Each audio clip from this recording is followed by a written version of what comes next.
Your parenting is negligent and your financial contributions minimal, Attorney Winters declared, staring coldly past me at the judge. We're seeking full custody and equitable distribution of assets, which in this case means the family home, retirement accounts, and business interests. Before we jump back in, tell us where you're tuning in from, and if this story touches you, make sure you're subscribed, because tomorrow, I've saved something extra special for you. My name is Michael Anderson, 42 years old, and until this moment in courtroom 305 of the Multnomah County Courthouse, I thought we were heading for a reasonable divorce settlement. After 8 years of marriage to Rebecca, 3 counselors, and countless late-night conversations that ended in stalemate, we'd agreed to part ways. At least, I thought we had agreed on how to do it fairly.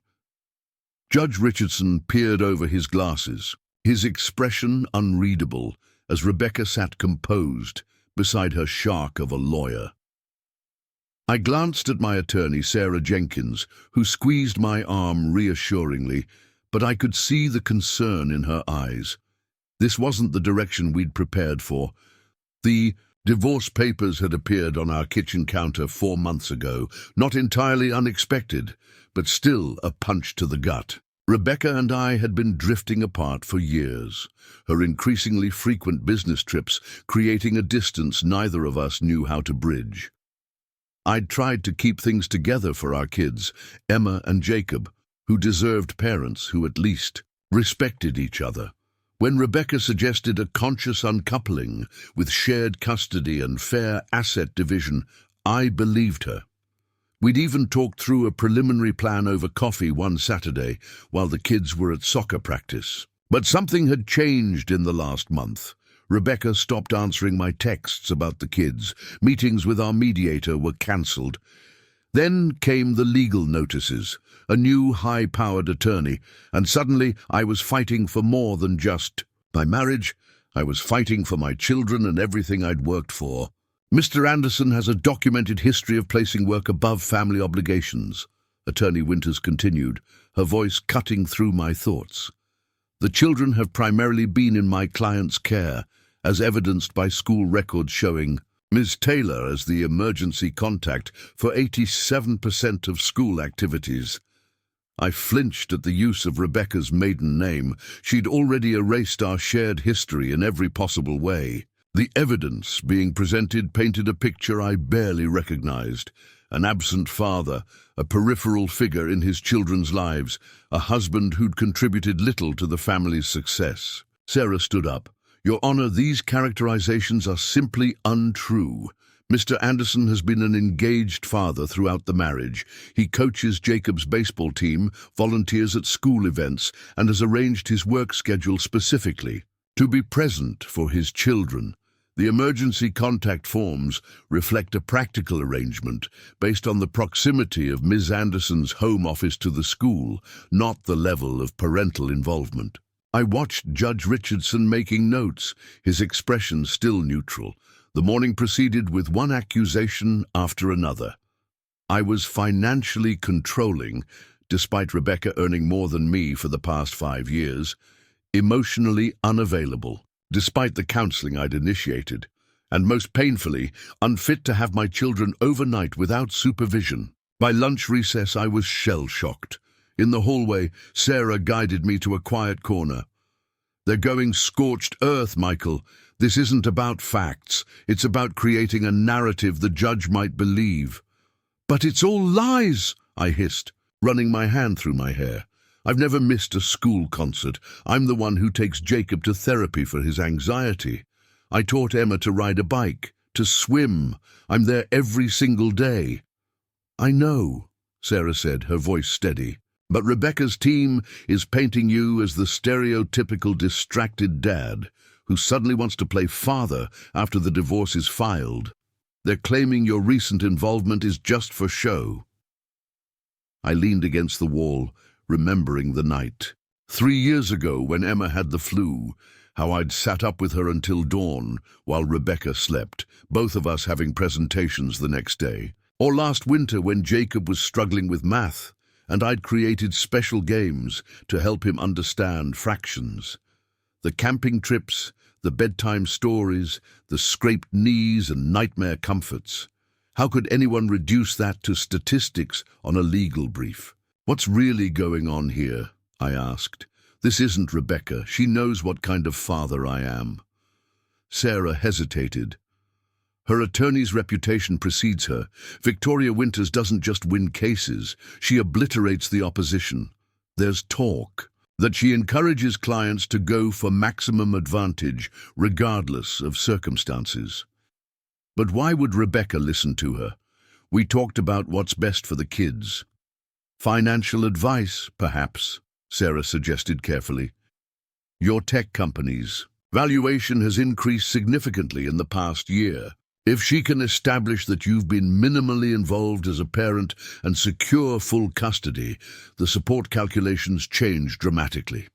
Add in a claim to your business interests as marital property." The picture became clearer, and with it came a wave of nausea. This wasn't just about custody, it was about money, specifically my stake in Pacific Northwest Technologies, the company I'd co-founded before we were married, but which had only recently taken off. Back in the courtroom, Rebecca's financial expert testified about my hidden assets and undisclosed income, painting me as some kind of financial mastermind squirreling away funds. The reality was much simpler. I'd lived modestly despite the company's growth, reinvesting in the business rather than our lifestyle. Our family home was comfortable but not extravagant, our cars practical rather than flashy. Rebecca had been the one pushing for luxury upgrades and vacation properties. I thought unnecessary. By late afternoon when Rebecca took the stand, I barely recognized the woman I'd married. Her voice trembled at all the right moments as she described my emotional distance, how I'd prioritized work over family, and how she'd been essentially a single parent throughout our children's lives. "And did Mr. Anderson participate in daily childcare routines?" Attorney Winters asked. Rebecca dabbed at her eyes with a tissue. "He was always working. When he was home, he was on his laptop or phone. The children learned not to disturb him." I bit my tongue so hard I tasted blood. Memories flashed through my mind, building Lego castles with Jacob while Rebecca was at yoga, helping Emma with her science fair project until midnight, the family movie nights that were sacred on our calendar unless Rebecca had a work event.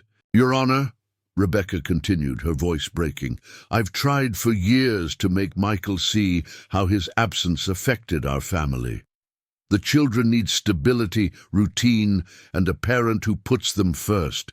I'm only asking for what's fair." Fair. The word echoed in my head as I remembered the hundreds of nights I'd come home to find the kids with a babysitter while Rebecca networked at industry events. The school meetings she'd missed because they were just updates. The soccer games where I'd sat alone on the sidelines recording videos to show her later. When court adjourned for the day, I felt hollow.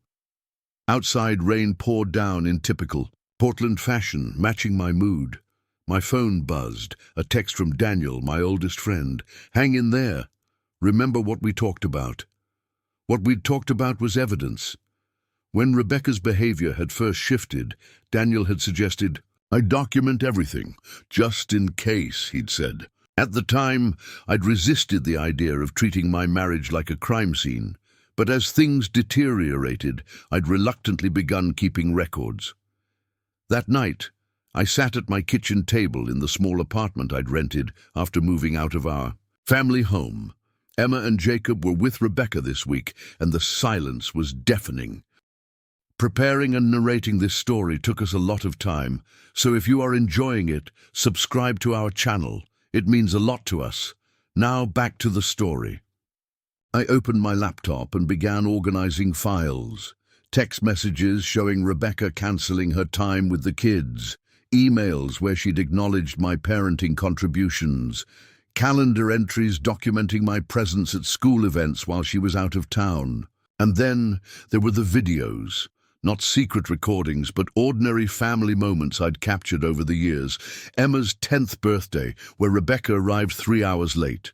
Jacob's baseball championship, where I coached his team to victory, while Rebecca answered work calls in the parking lot. Christmas mornings, school performances, ordinary dinners where Rebecca's chair sat empty. But most damning were the security camera feeds from our smart home system.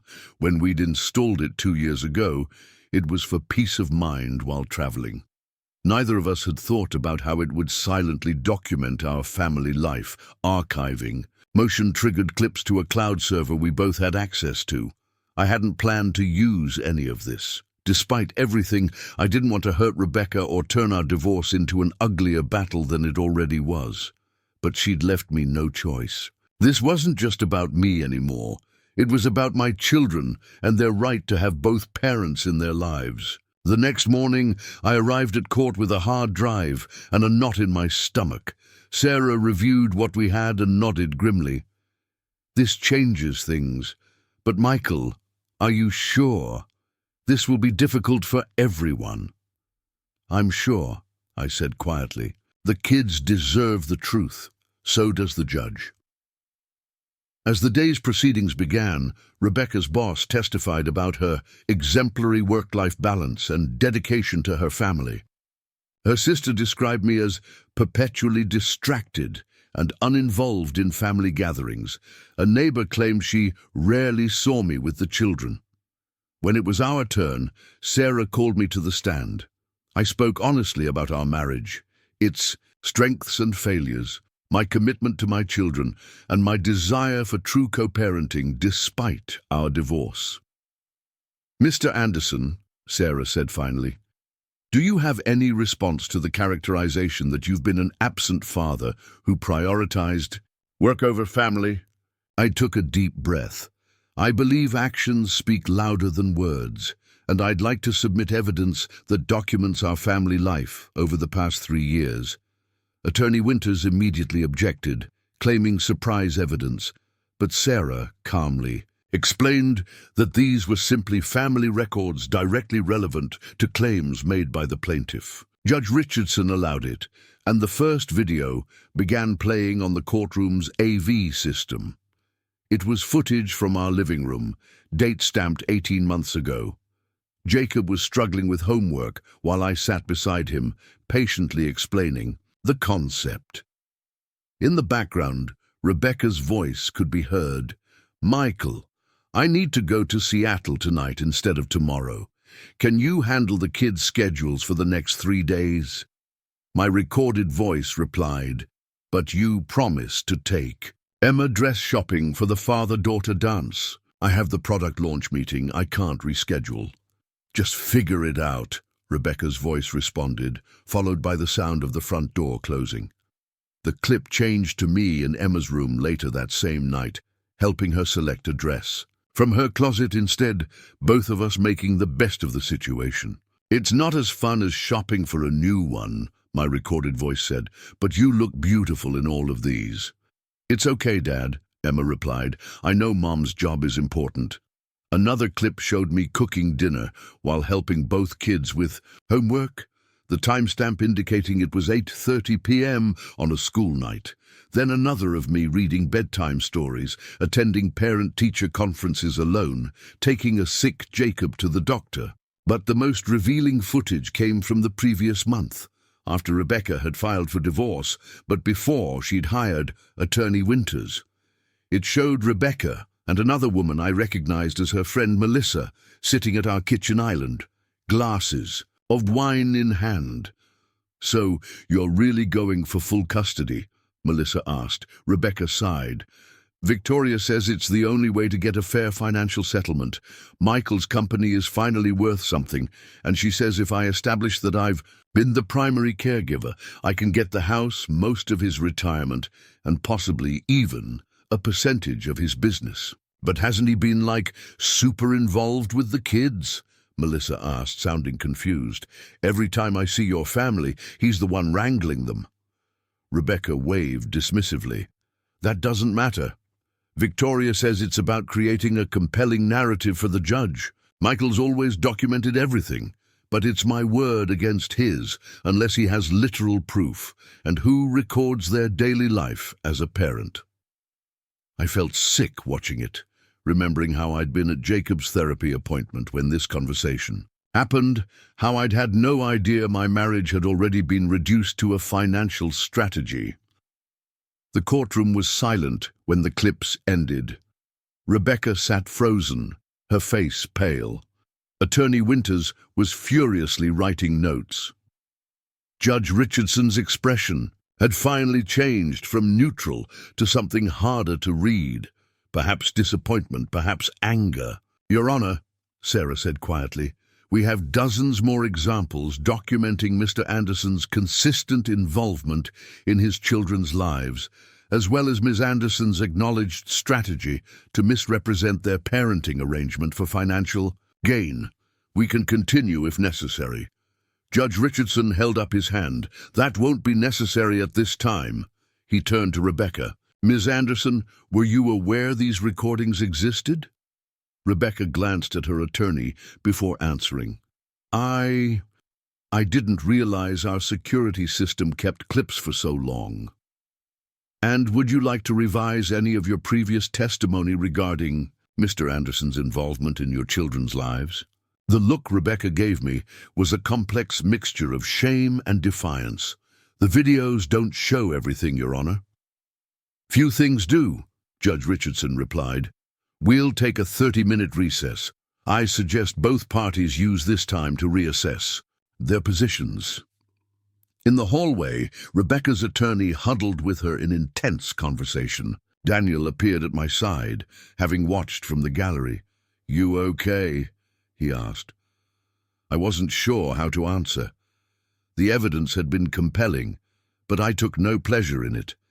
These were private moments from my family's life, now court record. Emma and Jacob would someday understand what happened here. "I didn't want it to come to this," I said finally. "I know," Daniel replied, "but sometimes the truth needs a spotlight." When court resumed, Attorney Winters requested a continuance to review newly presented evidence, but Judge Richardson denied it. "I've seen enough to make some preliminary determinations," he said. "This court takes a dim view of intentional misrepresentations, particularly in family matters, where children's well-being is at stake." He shuffled some papers before continuing. "Based on the evidence presented, I'm implementing a temporary order, joint legal custody with equal parenting time on a week-on, week-off schedule. Neither party shall remove assets from marital accounts, and Mr. Anderson shall maintain operation of his business without restriction.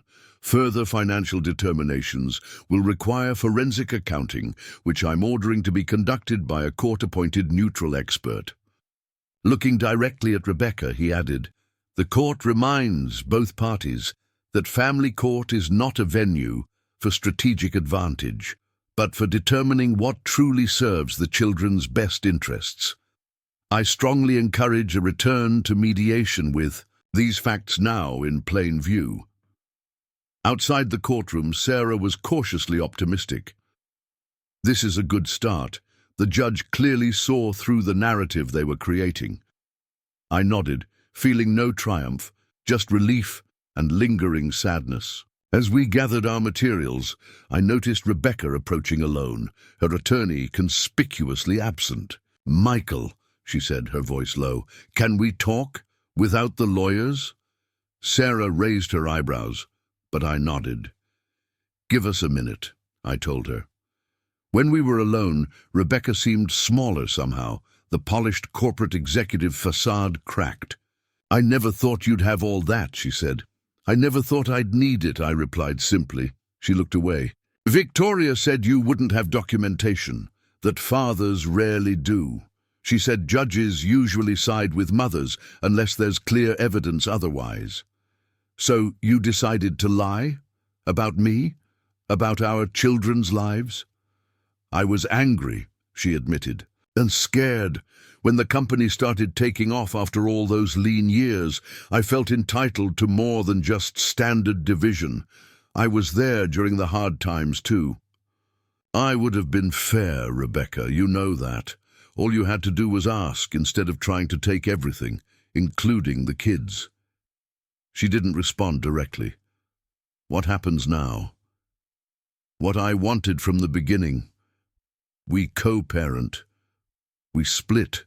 Assets fairly. We put the kids first. Rebecca nodded slowly. The things I said in court were calculated to hurt me, I know, but they hurt Emma and Jacob too. Whatever happens between us, they need to know both their parents value the truth. We parted without resolution, just a fragile truce. In the following weeks, with Judge Richardson's words hanging over us, Rebecca fired Attorney Winters and we returned to mediation. The process wasn't easy, but with the hidden camera footage having exposed the truth, there was nowhere to hide behind strategic narratives. 6 months later, our divorce was finalized with joint custody, fair division of assets, and a detailed parenting plan that acknowledged both our contributions. The home was sold, the proceeds split, and I maintained full ownership of my business while providing appropriate support. Not perfect, but fair, truly fair this time. Today, as I sit in my new house, smaller than our family home, but with enough room for Emma and Jacob to have their own spaces, I think about how close I came to losing the most important part of my life. On the wall hangs a photo the kids made during a difficult moment in the divorce process. A simple collage of family pictures with "We need both of you" written in Emma's careful handwriting. I haven't told the children about the courtroom videos or the things their mother said. Someday, when they're older, they may ask questions about why our divorce proceeded as it did, and I'll have to find a way to tell the truth without undermining their relationship with Rebecca. For now, I focus on moving forward. Rebecca and I communicate through a co-parenting app, cordial if not friendly. She's started a new position that requires less travel, and I've adjusted my work schedule to match our custody arrangement. The kids are adapting, gradually finding stability in their two homes. Last week, during pickup, Rebecca said something that surprised me. "You've always been a good father, Michael. I'm sorry I tried to say otherwise." I nodded, accepting the apology without needing to dig deeper. Some wounds don't require reopening to heal. The hidden camera footage changed more than just the judge's mind. It changed the course of our divorce, the future of our co-parenting relationship, and perhaps most importantly, it preserved my children's right to have both parents fully present in their lives. As I helped Jacob with his science project at the kitchen table, his week with me almost over, I realized that the truth has its own power. Sometimes it needs evidence to come to light, and sometimes that evidence appears in unexpected ways. Not for revenge, not for victory, but simply because our stories deserve to be told accurately, especially when the stakes are the hearts and futures of the children we love. "Dad?" Jacob looks up from his project. "Can we FaceTime Mum to show her what we did?" "Of course," I reply, reaching for my phone. Whatever happened between Rebecca and me, these moments of connection are what matter now. The camera captured our past, but we're writing our future one day at a time, with eyes wide open and the truth as our foundation. I left the courthouse that afternoon feeling like I'd stepped into someone else's life.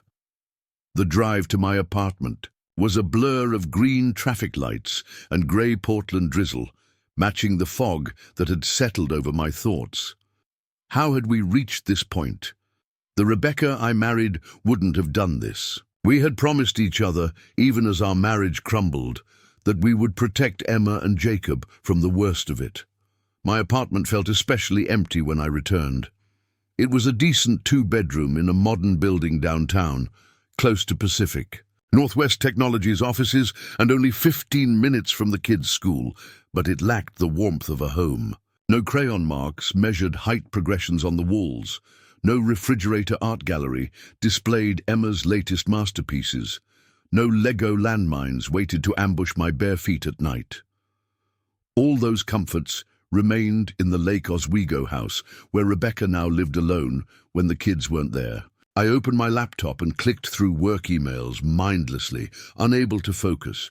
Daniel had texted 3 times, asking for updates about the hearing. I couldn't bring myself to respond yet. Instead, I found myself opening our family photo album, digital. Memories of happier times. Rebecca and I had met at a tech conference in Seattle 11 years ago. I was presenting a paper on network security. She was there representing her marketing firm. She'd asked the most insightful question during my Q&A, then challenged my answer with such intelligence and wit that I found myself seeking her out at the reception afterward. Our conversation continued over dinner, then breakfast the next morning. By the time we returned to Portland, something had begun that felt inevitable, like gravity. The early years were electric. We were both ambitious, both driven, both excited by the possibilities of building something together.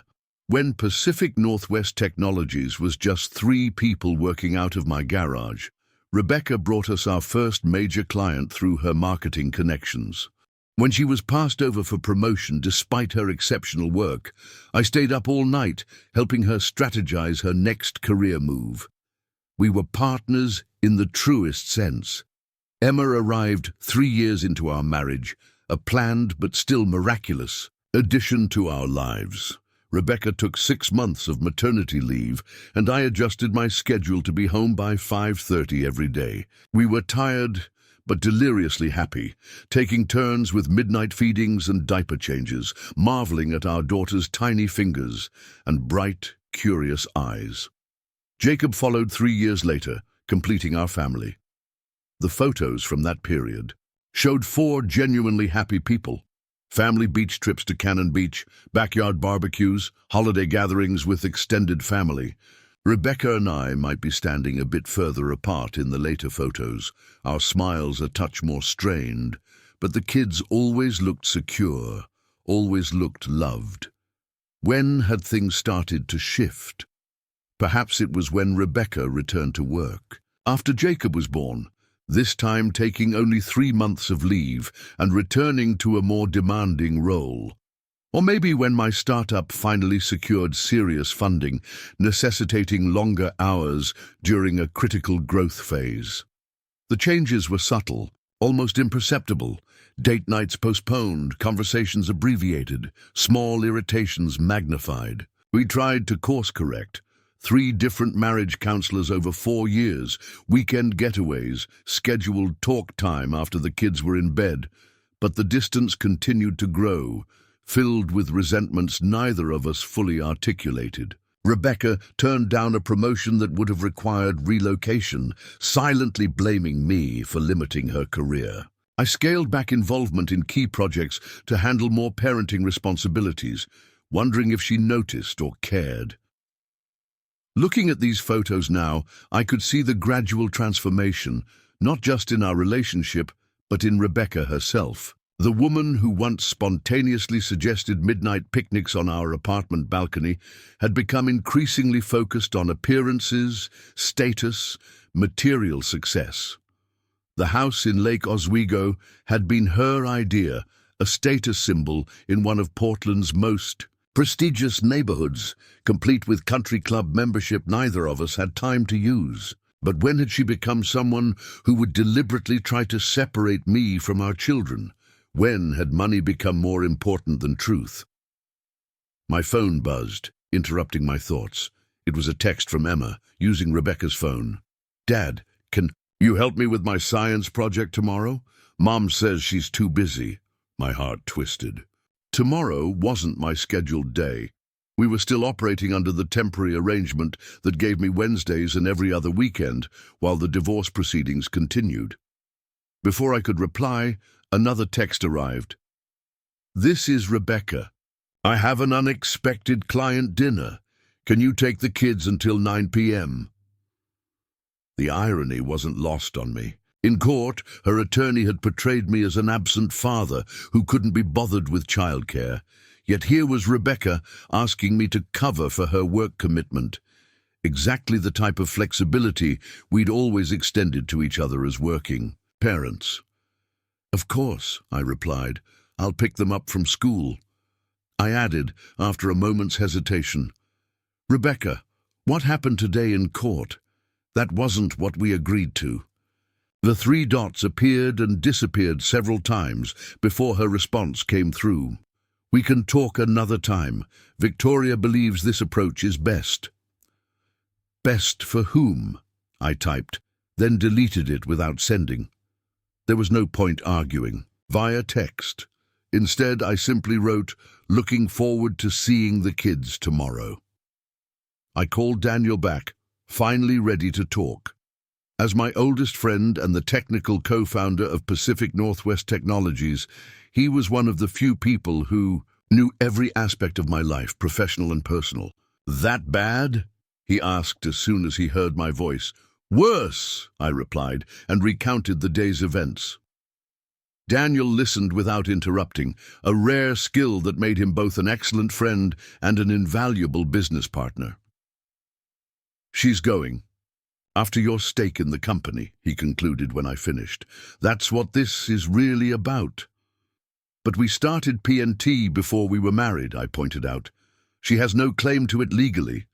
Pre-marital assets can become marital property depending on how they're handled during the marriage, Daniel reminded me. And the company's real growth has happened in the last 3 years. If she can establish that your neglect of the family was due to building the business, she could make a case for compensation through your shares. The realization hit hard. Pacific Northwest Technologies wasn't just my livelihood, it was my legacy, the culmination of a dream I'd had since college. We'd bootstrapped for years, Rebecca and I living on her salary, while every penny of my income went back into the company. When we finally secured venture capital last year, the valuation had made headlines in the local business press. Timing that coincided, I now realized, with the acceleration of our marital problems. What do I do? Daniel, I can't lose my kids, and I can't lose the company either. You need to document everything, Daniel said firmly. Every moment you spend with the kids, every school event, every doctor's appointment, text messages, emails, photos with timestamps. If Rebecca's painting you as an absent father, you need evidence to the contrary. That feels so calculated, I objected, like I'm building a case against the mother of my children. You're not building a case against Rebecca, Daniel countered. You're protecting your relationship with Emma and Jacob. There's a difference. After we hung up, I stared at the ceiling for a long time, wondering how my life had become a strategic legal battle rather than the partnership I'd envisioned. Eventually, I pulled out a notebook and began documenting everything I could remember. About the past year, school events attended, doctor's appointments, parent-teacher conferences, daily routines with the kids. The list was extensive, far more than even I had realized. Morning brought fresh determination. I emailed Sarah with a detailed account of my parental involvement, then headed to work earlier than usual. If Rebecca wanted a fight, I would need resources, both emotional and financial, to weather what was coming. The offices of Pacific Northwest Technologies occupied 3 floors of a renovated industrial building in Portland's Pearl District. What had started as a network security consulting firm had evolved into one of the Northwest's most promising tech companies, with proprietary software solutions used by healthcare organizations across the country. We employed nearly 60 people, now a far cry from the days when it was just Daniel and me working out of my garage. Molly, my assistant, looked up in surprise when I walked in at 7:15 a.m. "You're here early. Rough night?" "Something like that," I admitted, grateful for her perceptiveness. Molly had been with the company for 5 years and knew about my divorce, though not the recent complications. "I need to rearrange my schedule. For the next few months, family court is going to take more time than I anticipated." She nodded, already pulling up my calendar. "You have the strategy meeting with the healthcare division at 2 p.m. today, but I can move everything else around. The kids need you right now." Her simple understanding nearly broke me. Thanks, Molly. Also, I'm picking up Emma and Jacob after school today, so I'll be leaving early. Already noted, she smiled, pointing to my calendar where she'd blocked. Off the afternoon. Daniel mentioned you might have them today. The morning passed in a blur of meetings and emails, my mind only half present. At noon, Sarah called with an update. The judge has scheduled another hearing for next week, she informed me. Rebecca's attorney is pushing for a psychological evaluation before any custody determination. A psychological evaluation? I repeated incredulously. On what grounds? Standard tactics, Sarah explained, sounding frustrated. They're suggesting your sudden interest in custody indicates potential instability or manipulation. It's baseless, but it buys them time and puts you on the defensive. I thought of the countless hours I'd spent with Emma and Jacob since their births. Not sudden interest, but consistent, loving presence. This is ridiculous. I agree, which is why we need to be prepared. Bring everything to my office tomorrow. Photos, videos, emails, texts, school records, anything showing your involvement as a father. And Michael, she added, her voice softening, ask friends, neighbors, teachers to provide statements about your parenting. Character witnesses matter in family court. After hanging up, I stared at my computer screen without seeing it.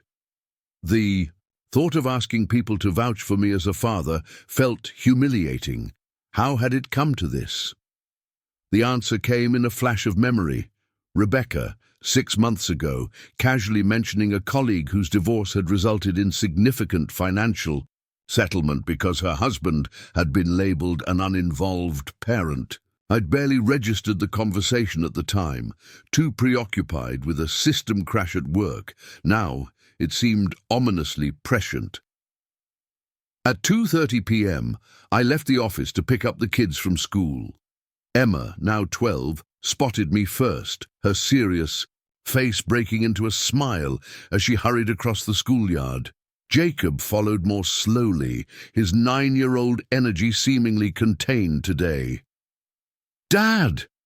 Emma threw her arms around me with uncharacteristic enthusiasm. Preteen coolness typically limited public displays of affection, so this hug meant something. Mom said you're taking us to your place? That's right, kiddo. She has a client dinner. I thought we could work on your science project and maybe get pizza for dinner.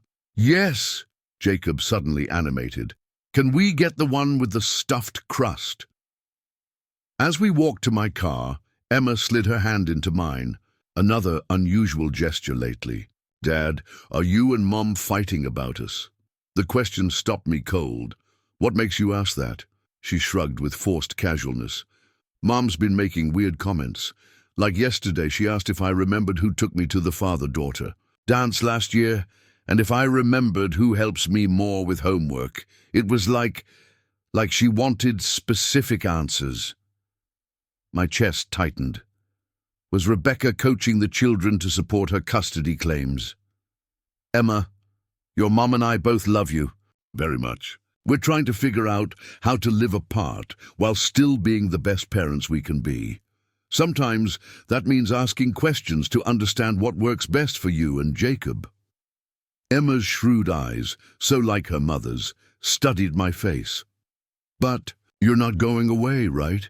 Jacob heard Mom on the phone saying you might not be around much anymore. I knelt down, eye level with both children now, my heart pounding. Listen to me, both of you. I will always, always be your dad. Nothing will ever change that. Not divorce, not work, not anything. I promise you I'm not going anywhere. Jacob's lower lip trembled. But what if a judge says you have to? I pulled them both into a tight hug, fighting to keep my voice steady.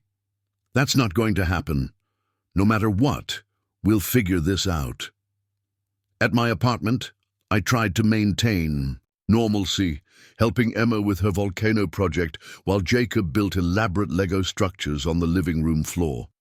We ordered pizza, watched an episode of their favorite show, and established a temporary homework station at my dining table.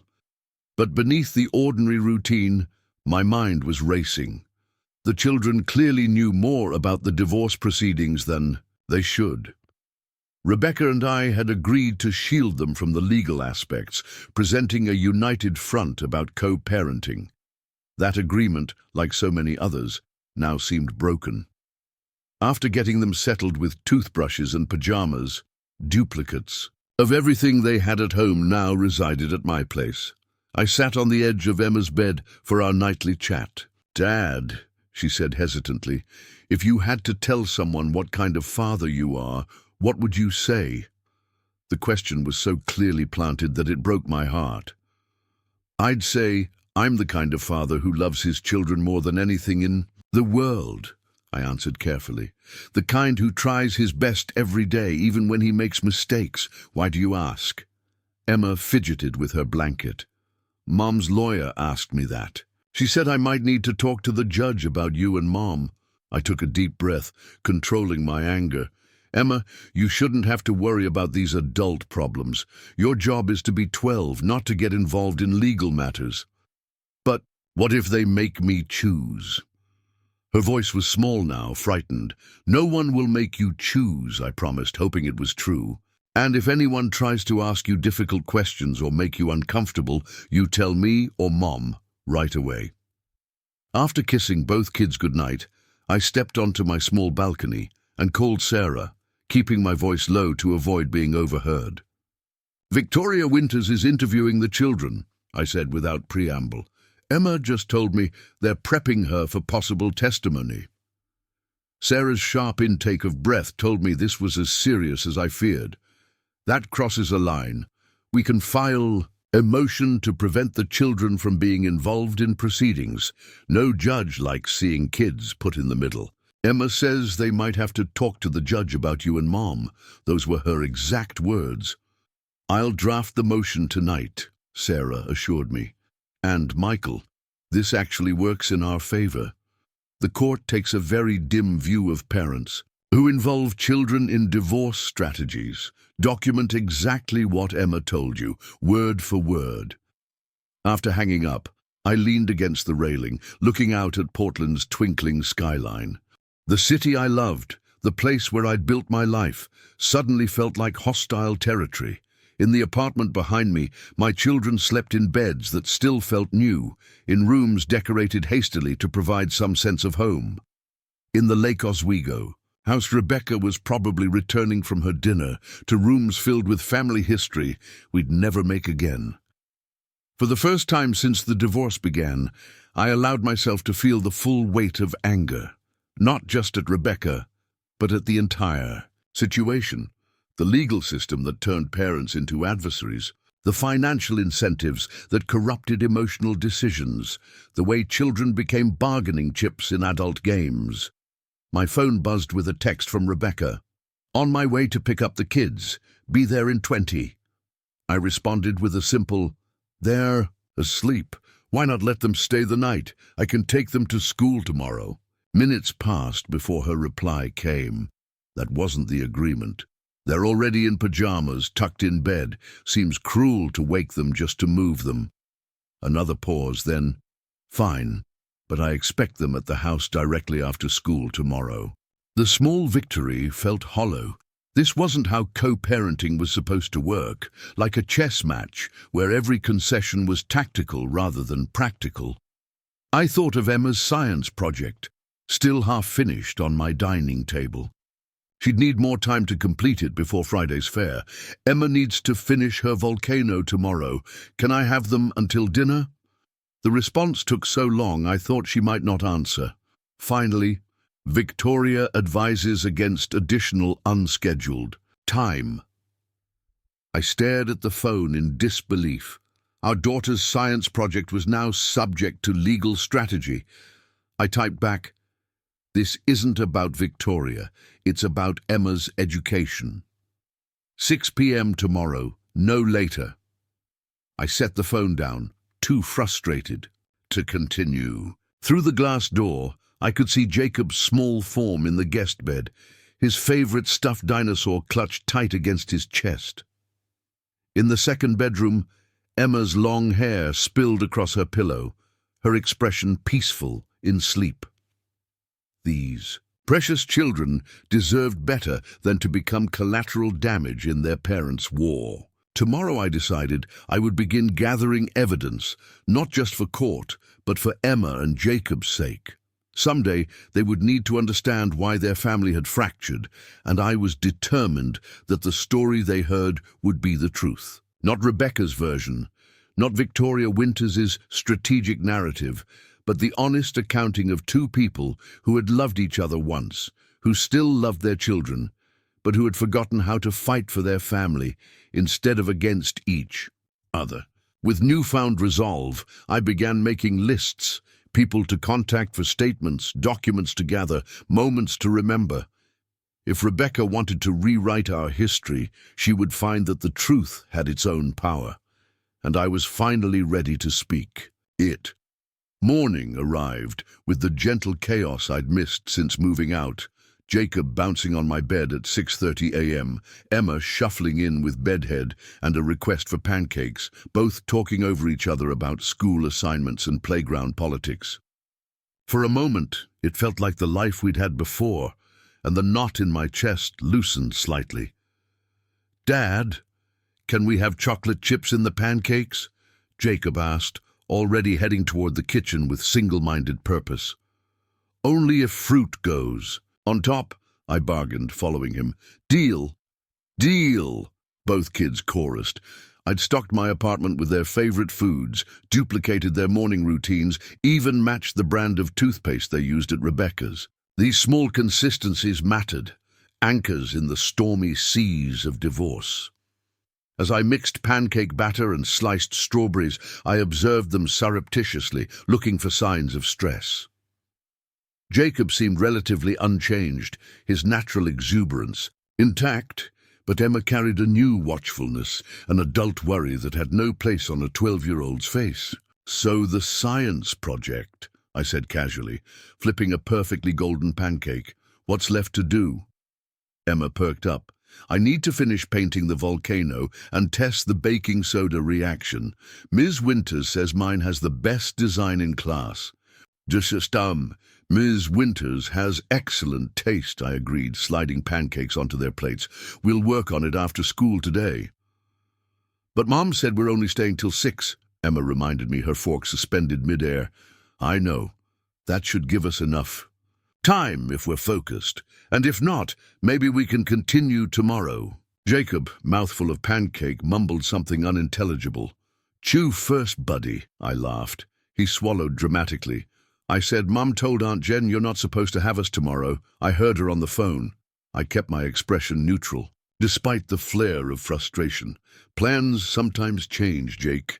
Right now, let's focus on today, okay?" I drove them to school, Emma clutching the half-finished volcano project carefully on her lap, Jacob recounting an elaborate dream involving dinosaurs and rocket ships. At the drop-off zone, I hugged them both, holding perhaps a moment longer than usual.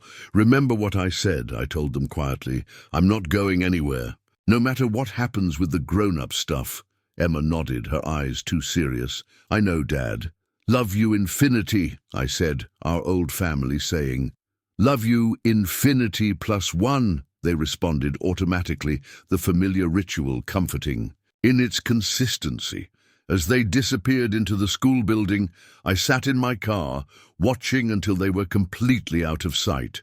Then I pulled out my phone and began the first task on my list: documenting. I created a folder titled Family Records and began photographing every relevant item I could find in my apartment: the duplicate toothbrushes and favorite cereals, the framed school photos, the calendar marked with soccer practices and dental appointments. Small things, but evidence of continuity, of fatherhood maintained despite separation. At Sarah's office later that morning, I unloaded everything I'd gathered: school correspondence showing my email as the primary contact for Jacob's IEP meetings, medical records where I was listed as the parent who brought them for checkups, text messages from Rebecca asking me to handle various parenting tasks.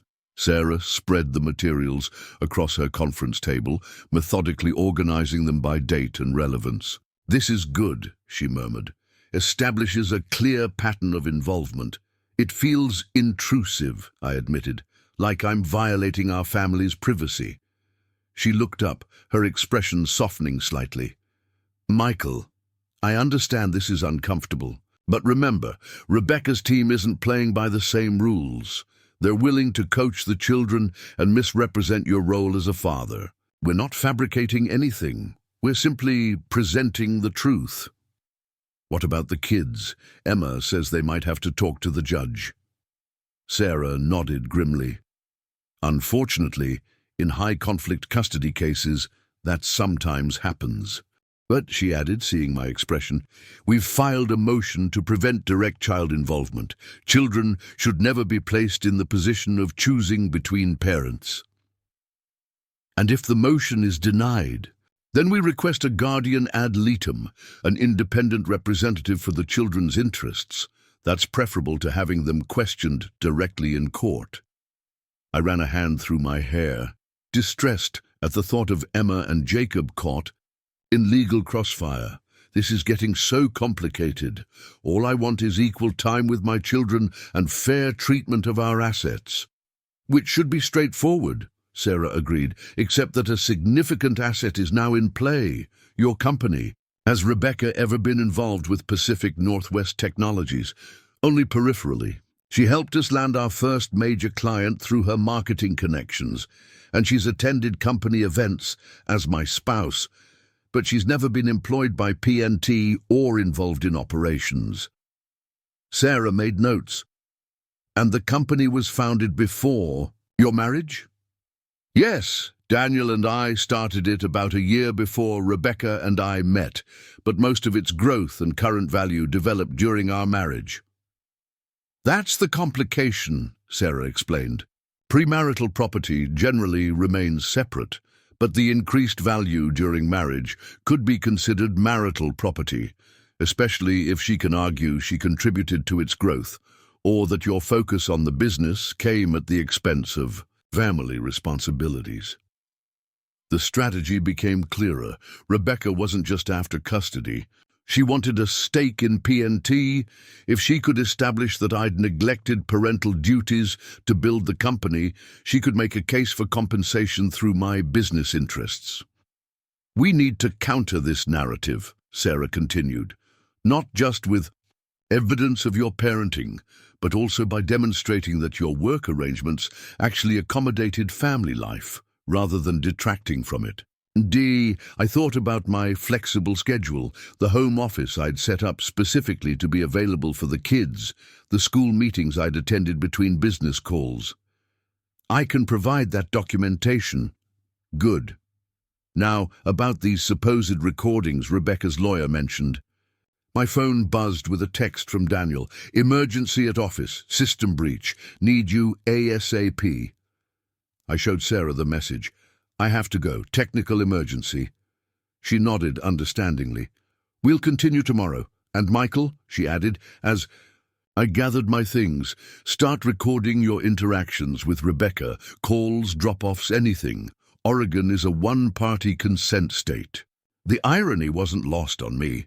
Becoming the very thing I'd resented, someone who documented private moments for potential leverage. But Rebecca's playbook had changed the rules of engagement.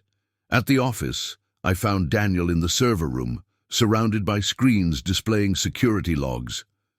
"Someone tried to access our healthcare client data," he explained without preamble. "Sophisticated attempt targeted specifically at patient information." I set aside personal concerns and dove into the technical problem, tracing the intrusion. Attempt through our systems. 3 hours later, we'd identified the vulnerability, patched it, and confirmed no data had been compromised. "That was too close," Daniel said, leaning back in his chair. "Good thing you got here quickly." "That's what I do," I replied automatically. "Show up when needed." Daniel gave me a searching look. "How are the kids?" "Confused. Rebecca's apparently prepping them for possible court testimony."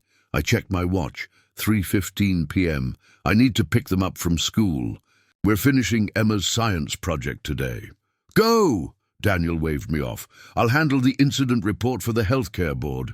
Thanks. I owe you. Nope, he countered firmly. We're partners. That's how it works. I arrived at the school just as the final bell rang, joining the line of parents waiting outside. Around me, mothers and fathers chatted amiably, some noticing me with curious glances. Word had spread about the divorce, as it inevitably did in school communities. Lisa Chen, Emma's best friend's mother, approached with a sympathetic smile. Michael, good to see you. Picking up today? Yes, the kids are with me until evening. Und Lisa hesitated, then lowered her voice. I heard about the custody situation. For what it's worth, everyone in our playgroup knows how involved you've been. Sophie still talks about the coding camp you organized for the girls last summer. Her words caught me off guard. Thanks, Lisa, that means a lot. If you need character statements or anything, she continued, many of us would be happy to provide them. The PTE board was just saying last week how much we miss your technical help with the school website. Before I could respond, the doors opened and children streamed out. Emma spotted me and hurried over, Jacob trailing behind. Dad, Ms. Jackson gave me an A on my history essay, Emma announced, waving a paper triumphantly. That's fantastic. Let me see this masterpiece, I grinned, examining her work on the Oregon Trail. This deserves a celebration. How about frozen yogurt before we tackle the volcano? Their enthusiasm was immediate and vocal. As we walked toward the car, I noticed Lisa watching us with a thoughtful expression. Perhaps I had more allies than I realized.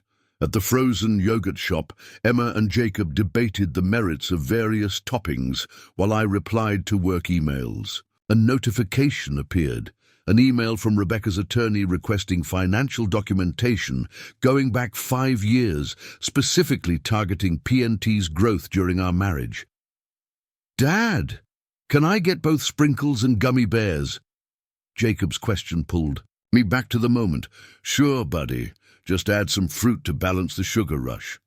You always say that, he giggled, piling strawberries alongside his candy mountain. I watched them enjoying their treats, temporarily unburdened by adult concerns. These ordinary moments were what mattered, not courtroom strategies or financial calculations, but being present for chocolate-smeared smiles and impromptu jokes about brain freeze. Back at my apartment, we set up Emma's volcano project on the dining table, newspapers spread beneath it to protect the surface. Jacob appointed himself assistant, solemnly holding the bottle of red food coloring, while Emma mixed baking soda and vinegar for test eruptions. More explosion, he demanded after the first modest fizz. It's science, not special effects, Emma corrected primly, though she did add more baking soda to the next batch. I recorded a video of the successful eruption, Emma's face alight with scientific satisfaction, Jacob cheering in the background, another piece of evidence, though this one I captured for joy rather than legal strategy. At 5:45 p.m., I helped them gather their belongings for the return to Rebecca's house. Emma carefully packed her volcano into a cardboard box, proud of the final result. What if it gets damaged on the way to Mom's? She worried. I have an idea. I said, let's take it straight to school tomorrow morning. I'll pick you up early, and we can drop it off in Ms. Winter's classroom before the bell. But Mum's supposed to take us tomorrow, Jacob reminded me. I'll text her and ask. I'm sure she'll understand this is about getting your project to school safely. I messaged Rebecca explaining the situation. Her response was surprisingly accommodating. Fine, pick them up at 7:30 a.m. The drive to Lake Oswego took 20 minutes, the children chattering about their volcano's potential to win the science fair. Our former home appeared as we rounded the corner, a handsome craftsman with a wraparound porch where we'd spent summer evenings watching the kids play in the yard. Now it felt like visiting a museum of my previous life, familiar yet untouchable. Rebecca opened the door before we reached it, her expression composed. She wore business attire, suggesting she'd just returned from work, or perhaps her meeting with Victoria Winters. "You're right on time," she noted with surprise. "We said 6 o'clock, I replied simply, helping Jacob with his backpack. Emma carefully carried her volcano inside, giving Rebecca a detailed explanation of its construction. Rebecca listened with apparent interest, though I noticed her eyes flick repeatedly to her watch. "Sounds fascinating, sweetie. Why don't you take it to your room while I talk to your father?" The children disappeared upstairs, leaving us in the entryway's awkward silence. "Michael," Rebecca began, her voice carefully neutral, "Victoria says you've filed a motion to prevent the children from speaking with the judge. I filed a motion to keep them out of our legal battle," I corrected, "which was our original agreement." She crossed her arms. "They have a right to express their preferences. They're 9 and 12, Rebecca. They shouldn't have to choose between parents.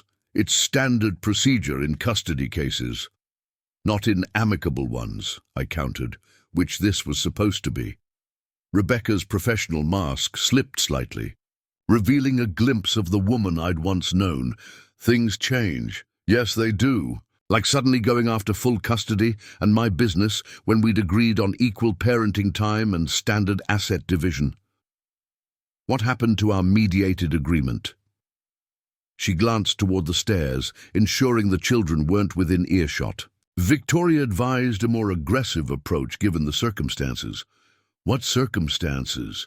Our kids having 2 parents who love them? My company finally succeeding after years of sacrifice? Sacrifice you supported and encouraged?" Rebecca's eyes narrowed. "Don't pretend you built PNT alone. I was there from the beginning, supporting you financially, connecting you with clients, hosting business dinners in our home while you networked." "I've never denied your support," I said quietly. "But that doesn't entitle you to my premarital business, or to restrict my time with our children." "The court will decide what's fair," she replied coldly, "and what's best for Emma and Jacob." "Is this really best for them? Legal maneuvers, psychological evaluations, potentially testifying against one parent? Is that what you want?" For a moment, uncertainty flickered across her face. Then her phone chimed, a message that seemed to fortify her resolve. "This conversation is pointless. I'll see you at 7:30 tomorrow morning." As I turned to leave, Emma appeared on the stairs. "Dad? Did you forget to say goodnight?" "Never," I promised, climbing the steps to her. Jacob emerged from his room, already in pajamas with damp hair from his bath. I hugged them both, inhaling the familiar scent of children's shampoo and the indefinable essence of my son and daughter. "Sleep well. I'll see you bright and early for Operation Volcano Transport." "Love you infinity," Emma whispered. "Love you infinity +1, I whispered back. Outside, the evening air had cooled considerably. I sat in my car for several minutes, watching the lights in my children's bedrooms, remembering countless nights of tucking them in, reading stories, checking for monsters under beds. The casual intimacy of daily parenting now reduced to scheduled interactions and supervised exchanges. My phone rang. Daniel again. "How'd it go with the kids?" "Good. While it lasted," I sighed. "Rebecca's fully committed to the legal strategy. Victoria Winters has her convinced she deserves a piece of PNT and primary custody." "That's not happening," Daniel said firmly. "Listen, I've been thinking about this all day. We need our own documentation of the company's history. Proof it was established before your marriage. Evidence that its growth came from our technical innovations rather than Rebecca's peripheral support." Sarah suggested the same thing. "Great minds," Daniel replied. "Also, I found something interesting in the security logs from today's breach attempt." "What kind of interesting?" "The intrusion originated from an IP address associated with Rainier Legal Associates." My grip tightened on the phone. Victoria Winter's firm. Could be coincidence, Daniel allowed. Sophisticated hackers often root through legitimate businesses to mask their trails. But it's suspicious timing, I finished. They specifically targeted patient data. Yes, the very systems that contain our most valuable intellectual property, our healthcare information management patents. The implications were disturbing. If Rebecca's legal team was fishing for information about PNT's assets or trying to establish vulnerabilities in our security protocols, it could strengthen their case for claiming a portion of the company's value. Document everything, I instructed, every log, every attempt, every tracking detail, and beef up security around our patent documentation. Already done. But Michael, Daniel's voice lowered, if they're willing to attempt corporate espionage, what else might they do? The question lingered as I drove back to my apartment. What had happened to transform my amicable separation into this high-stakes battleground? The Rebecca I knew valued integrity, honesty, our children's emotional well-being. This scorched earth approach seemed wildly out of character, unless Victoria Winters had convinced her the potential financial payoff justified the means. At home, I reviewed the latest communication from Sarah. Our motion to shield the children from court involvement had been scheduled for hearing next week. But in the meantime, Victoria had requested full financial disclosure from PNT, including proprietary information about our healthcare client systems. I called Sarah despite the late hour. Thereafter, our intellectual property, I explained, detailing Daniel's findings about the security breach. Is this even legal? Ethical gray area, Sarah admitted. They can request reasonable financial documentation to establish the company's value, but not trade secrets or proprietary information. I'll file objections tomorrow. And the timing of the hacking attempt? Concerning but difficult to prove connection. Forward Daniel's security logs to me. If we can establish a clear link, it could significantly damage their credibility with the judge. After hanging up, I found myself pacing my apartment, too restless for sleep. The walls felt closer tonight, the silence more pronounced without children's voices filling the space. I opened my laptop and began recording detailed notes about every aspect of our family life I could remember. Traditions we'd established, routines we'd maintained, the division of parenting responsibilities that had evolved organically over the years. Halfway through documenting our summer vacation traditions, I paused, struck by a memory. Last August, during our annual trip to Cannon Beach, Rebecca had seemed unusually focused on photographing our rented beach house, not the children building sandcastles or our family hikes, but the property itself. She'd also spent several evenings researching real estate values in the area, behavior I'd attributed to harmless daydreaming about someday owning a vacation home. Now a different possibility emerged. Had she already been planning our divorce, calculating assets, strategizing her approach? The thought was painful but increasingly plausible given recent events. I scrolled through my cloud photo archive to last summer's vacation folder. There they were, dozens of family photos showing me actively engaged with the children, while Rebecca often appeared distracted, on her phone, or physically separated from our activities. The narrative these images suggested directly contradicted the one her legal team was constructing, but there was something else, something I'd forgotten until now. During that same vacation, Rebecca had insisted on recording a family video for her parents' anniversary. We'd set up her phone on a tripod on the beach, the four of us laughing and playing as we created a cheerful message for her mother and father. I searched through my backup files, finding the video in a folder of family recordings. There we were, Rebecca holding the camera, panning across our rented beach house before turning it on the three of us. My voice narrated from behind the camera. Day 3 of our Anderson family vacation. Here's Superdad trying to manage both kids while Mom relaxes with her book. The camera showed me helping Jacob build an elaborate sand fortress while simultaneously braiding Emma's hair to keep it from tangling in the wind. Rebecca's voice, light and teasing. He's definitely the more patient parent. I'd have given up on that braid 20 minutes ago. Later in the same video, I appeared carrying both tired children up from the beach after a long day of swimming. Rebecca's voice again. Michael's got the heavy lifting as usual. Thank goodness one of us has the strength for this parenting gig.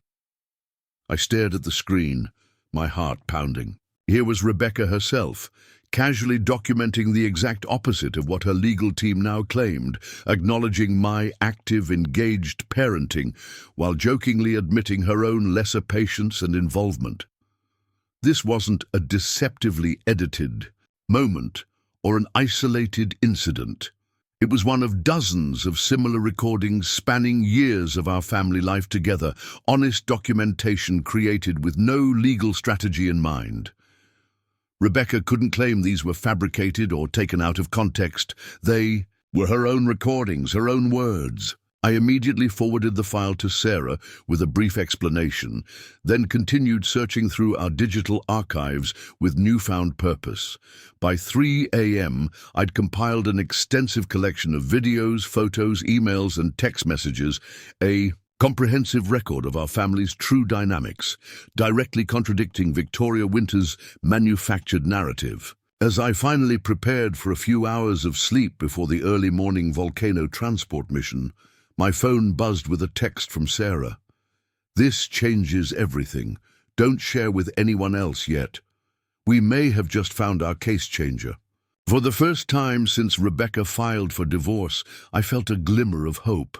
Not for reconciliation, that bridge was thoroughly burned, but for truth. Tomorrow, I would pick up my children, deliver Emma's volcano safely to school, and begin the process of reclaiming our family's authentic story from those who sought to rewrite it for profit. The hidden camera footage wasn't hidden at all. I realized as sleep finally claimed me. It had been there all along in plain sight, waiting for someone to remember its existence. Sometimes the most powerful evidence isn't concealed in shadows, but overlooked in the harsh light of conflict. The morning of the hearing arrived with a sense of foreboding. I'd spent the previous day with Sarah, reviewing our evidence and preparing for Victoria Winter's tactics. Though my attorney assured me our case was strong, particularly with the video evidence, I couldn't shake my apprehension. This wasn't a business negotiation where logic prevailed. It was my children's future hanging in the balance. "Remember, stay calm, no matter what accusations they make," Sarah advised as we walked up the courthouse steps. "The judge needs to see you as the reasonable parent, especially if Rebecca becomes emotional." I nodded, adjusting my tie. I'd chosen a conservative navy suit, professional but not ostentatious, and made sure to arrive early.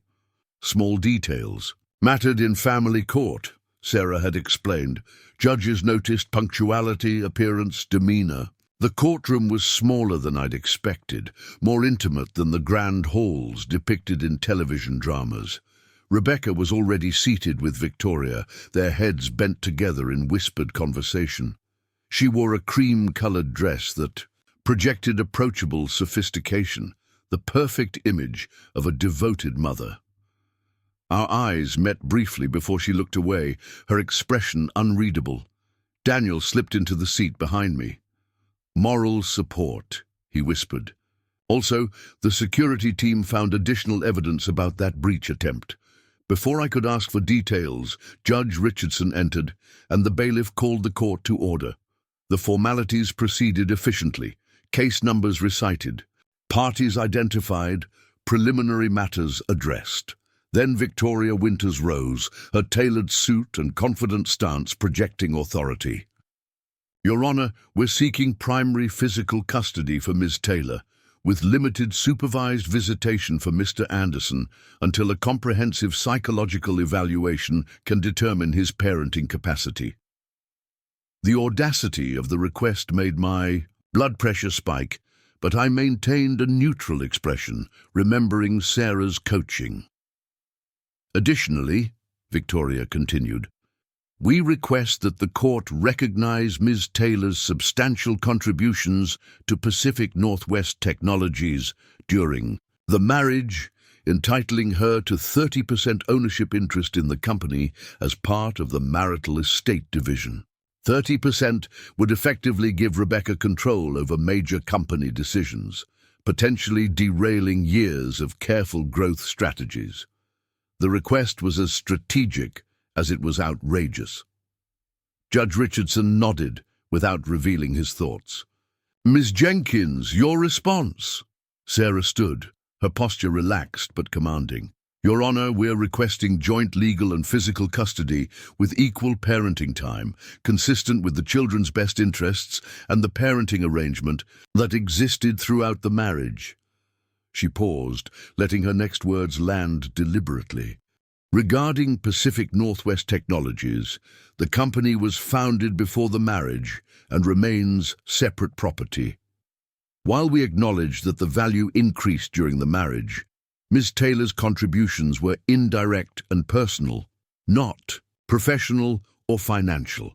Mr. Anderson is prepared to offer fair compensation within standard divorce parameters, but transferring ownership shares would be inappropriate and potentially damaging to the business's operations. Victoria jumped in immediately. Your Honor, if I may, Ms. Taylor was instrumental in the company's growth. She secured their first major client, provided financial support during lean years, and sacrificed her own career advancement to accommodate Mr. Anderson's business commitments. Judge Richardson held up his hand. I understand both positions. Let's proceed with evidence and testimony rather than opening arguments. Miss Winters, call your first witness.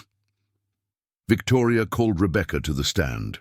Under careful questioning, she painted a picture of our marriage that seemed pulled from another reality, describing herself as the primary caregiver who handled 90% of parenting responsibilities while I was perpetually absent due to work commitments. Michael is a good person, Rebecca acknowledged, her voice softening believably. But his priority has always been Pacific Northwest Technologies. The children learned early that Dad would miss recitals, games, and bedtimes, because work came first. I maintained my composure, though each false characterization felt like a physical blow. When Rebecca described organizing Jacob's entire birthday party, while Michael was at an optional conference, I had to suppress the urge to interrupt. The optional conference had been a mandatory presentation to our largest healthcare client, scheduled months in advance, which I'd left early to make it home for cake and presents. Rebecca continued this revisionist history for nearly an hour, skillfully mixing half-truths with outright fabrications. Victoria guided her through emotional anecdotes about the children's supposed disappointment and confusion regarding my absences, even suggesting that Emma had developed anxiety from the unpredictability of her father's involvement. When Victoria finished, Sarah approached for cross-examination, her expression pleasantly neutral, despite the barrage of falsehoods we'd just witnessed. Ms. Taylor, you've described a marriage where Mr. Anderson was minimally involved in childcare. Is that correct? Yes, Rebecca affirmed. Michael loves the children, but he wasn't present for the daily responsibilities. I see, Sarah nodded, thoughtfully. And did you ever create family videos during your marriage? Home movies, vacation recordings, that sort of thing? Rebecca hesitated, clearly unsure where this was heading. Occasionally, yes, for family memories. And in these recordings, did you ever comment on Mr. Anderson's parenting? Victoria shifted in her chair, suddenly alert to the trap closing. Objection, Your Honor, vague question. I'll rephrase, Sarah offered smoothly. Ms. Taylor, did you ever record videos where you specifically mentioned or documented Mr. Anderson's involvement with the children? I may have, Rebecca replied cautiously. We recorded many family moments. Sarah approached the evidence table. Your Honor, I'd like to introduce Exhibit 12, a compilation of video recordings made by Ms. Taylor herself during family vacations, holidays and everyday activities between 2019 and 2023. Victoria stood immediately. Objection! This evidence wasn't properly disclosed during discovery. Your Honor, Sarah countered, these recordings were part of the shared family cloud account accessible to both parties. They were listed in our initial disclosure statement under Family Media Archives. If Ms. Winters failed to review them, that's hardly our responsibility. Judge Richardson considered briefly. I'll allow it. Proceed, Ms. Jenkins. The courtroom lights dimmed slightly as a screen descended from the ceiling. The first clip began, Rebecca's voice narrating as she filmed me helping Emma with a science project 2 years ago. Day 3 of Emma's DNA model construction, Rebecca's recorded voice announced. Michael's been up since 5 a.m. helping her get it perfect. Meanwhile, Mum's contribution has been limited to coffee delivery and moral support because, let's be honest, Dad's always been the science parent. The clip changed to Jacob's 7th birthday party, the very event Rebecca had just claimed. I largely missed. There I was, clearly present throughout, organizing games, serving cake, helping with presents, while Rebecca's voice commented, Super Dad mode activated again. Don't know how he manages to run a company and still have energy. For 20 sugar-rushed second graders. More clips followed, me giving Emma's hair a French braid before school, teaching Jacob to ride a bike, reading bedtime stories, attending parent-teacher conferences, cooking family dinners.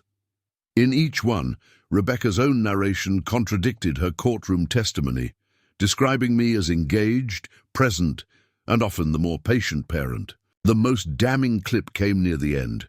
Rebecca at a neighborhood barbecue last summer, speaking to another mother while unaware the camera was still recording. Michael's actually the more organized parent. My work schedule's so unpredictable lately that he's been handling most of the school stuff and doctor appointments. Don't know what we'd do without his color-coded family calendar system. When the video ended and the lights came up, the courtroom remained silent. Rebecca sat frozen on the witness stand, her carefully constructed narrative demolished by her own recorded words. Victoria Winters was frantically writing notes, likely strategizing damage control. Sarah let the moment stretch before asking, Gently, Ms. Taylor, would you like to revise any of your previous testimony regarding Mr. Anderson's involvement in your children's lives? Rebecca's composure cracked slightly.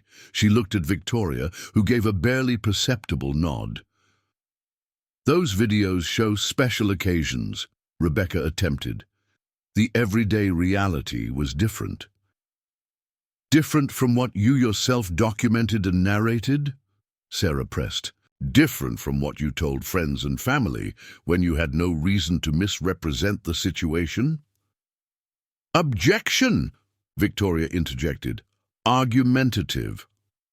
Sustained, Judge Richardson ruled, though his expression had shifted from neutral to something more evaluative as he studied Rebecca. Sarah changed tack. Let's discuss Pacific Northwest Technologies. You stated that you were instrumental in the company's growth. Could you describe your formal role in the company? I wasn't an employee, Rebecca admitted, but I introduced Michael to Bioregional Health, which became their first major client. I also entertained business associates, hosted networking, events in our home, and provided feedback on marketing materials. So your contributions were social and personal, not operational or financial? I supported Michael financially during the early years when the company wasn't profitable. Supported him how, specifically? Sarah inquired. My salary covered most of our household expenses while he reinvested his earnings back into the business. Sarah nodded thoughtfully. And did you ever invest your own money directly into Pacific Northwest Technologies? No, but did you ever participate in business planning, product development, or strategic decisions? Not formally. But we discussed, did you have any official capacity within the company, as an employee, consultant, board member, or advisor? Rebecca's frustration showed. No, but marriage is a partnership. My support enabled the company's success. Indeed, Sarah agreed, and that support would be recognized in standard division of marital assets, the home equity, retirement, accounts, and so forth. But you're seeking actual ownership of a company founded before your marriage, in which you never formally participated. Is that correct? Before Rebecca could answer, Victoria stood again. Objection, Your Honor. Counsel is oversimplifying complex community property principles. I'll rephrase, Sarah offered. Ms. Taylor, when you and Mr. Anderson discussed divorce initially, did you agree to a standard division of assets, or did you request partial ownership of his company? Rebecca hesitated. We discussed various possibilities. Let me be more specific, Sarah pressed. In your mediation sessions 3 months ago, did you sign a preliminary agreement accepting standard division of assets without any claim to Pacific Northwest Technologies? Yes, but I received additional legal advice afterward. From attorney. Winters? Yes. No further questions, Your Honor. As Rebecca returned to her seat, looking considerably less composed than when she'd taken the stand, Sarah called me to testify. Under her careful questioning, I explained our family dynamics truthfully. Both Rebecca and I had been working parents, each making compromises and contributions. Yes, there were times my work took precedence, just as there were times when her career came first. We'd balanced responsibilities as best we could, with the children's needs always prioritized. Regarding PNT, I acknowledged Rebecca's early support and social contributions while clarifying the premarital founding and the primarily technical reasons for the company's recent growth, patents, innovations, and strategic partnerships that had nothing to do with Rebecca's involvement. When Victoria cross-examined me, her approach was aggressive, clearly attempting to provoke an emotional response that would undermine my credibility. Mr. Anderson, isn't it true that you missed Emma's dance recital last spring due to a business meeting? No, that's incorrect, I replied calmly. I attended the recital. I have photographs from the event which were submitted with our evidence packet. Victoria barely paused. But you missed Jacob's parent-teacher conference in March, correct? I attended virtually because I was at a healthcare conference in Boston. The teacher confirmed this arrangement in advance, and Rebecca was present in person. We often tag-teamed such obligations, depending on our schedules. She switched tactics. Your company received Series B funding last year, correct? Approximately $20 million. Yes, though the specific amount is confidential business information. And this funding dramatically increased your company's valuation and consequently your personal net worth. The valuation increased, yes. Isn't it convenient that you and Ms. Taylor separated shortly after this financial windfall? Sarah objected immediately. Assumes facts not in evidence and mischaracterizes the timeline. Ms. Taylor filed for divorce, not Mr. Anderson. Sustained, Judge Richardson ruled. Victoria continued doggedly. Mr. Anderson, how many nights per week did you work past the children's bedtime during the last year of your marriage? I worked late approximately 2 nights per week on average, typically after helping with homework and bedtime routines. I have a home office specifically to remain accessible to the family, even during work hours. And how many business trips did you take last year? 7, each about 3 days long. During those trips, I video called the children every evening. She shifted again. Did you ever tell Ms. Taylor that your company had to come first during critical growth periods? I considered carefully. I may have expressed that certain time-sensitive business matters required my attention, just as Rebecca prioritized her own career milestones. We both supported each other's professional development. So you admit that your business took precedence over family responsibilities? No, I replied firmly. I'm saying that like most working parents, we both balanced career and family obligations, stepping up when the other needed to focus professionally. That mutual support was a cornerstone of our relationship until recently. Victoria pressed on with increasingly leading questions, but I maintained my composure, answering truthfully without rising to her provocations. When she finally concluded, Judge Richardson called a 1-hour lunch recess. In the hallway, Sarah squeezed my arm encouragingly. You did excellently. Victoria was trying to get you to lose your temper, and you didn't take the bait. The videos made a difference, I observed, watching Rebecca and her attorney in intense conversation across the corridor. They were decisive, Sarah agreed. Self-narrated evidence from the opposing party is virtually impossible to discredit. I don't think Victoria expected us to have such comprehensive documentation. Daniel joined us, keeping his voice low. Our security team completed their analysis of the hacking attempt. They've confirmed it originated from Rainier Legal's network, specifically a computer logged in under the credentials of one of their paralegals. Sarah's eyebrows rose. That's extremely problematic for them ethically and potentially legally. Did you bring the documentation? Daniel handed her a sealed envelope, complete technical logs and authentication trail. Sarah tucked it into her briefcase. I'll introduce this if necessary, but let's see how the afternoon progresses. Judge Richardson already seems skeptical of their claims after the video evidence. When court resumed, Victoria called several witnesses. Rebecca's sister, who described my work commitments in exaggerated terms. A neighbor who admitted she didn't see me with the children as often as Rebecca, failing to mention she worked daytime hours when I was typically handling school pickup. And most surprisingly, a child psychologist who had never met me or the children, but offered theoretical opinions about the impact of paternal inconsistency. Sarah's cross-examinations were surgical, exposing the limited perspective of the sister, the neighbor's lack of actual knowledge about our family routines, and the psychologist's inability to offer specific insights about our particular situation. By the time Victoria rested her case, the weaknesses in their narrative were evident. Sarah called Daniel as our first witness, establishing the founding of PNT before my marriage and the technical innovations that drove its recent growth. She then called Lisa Chen, Emma's best friend's mother, who described my consistent presence at school events, my organization of the girls' coding camp, and my regular involvement in carpools and play dates.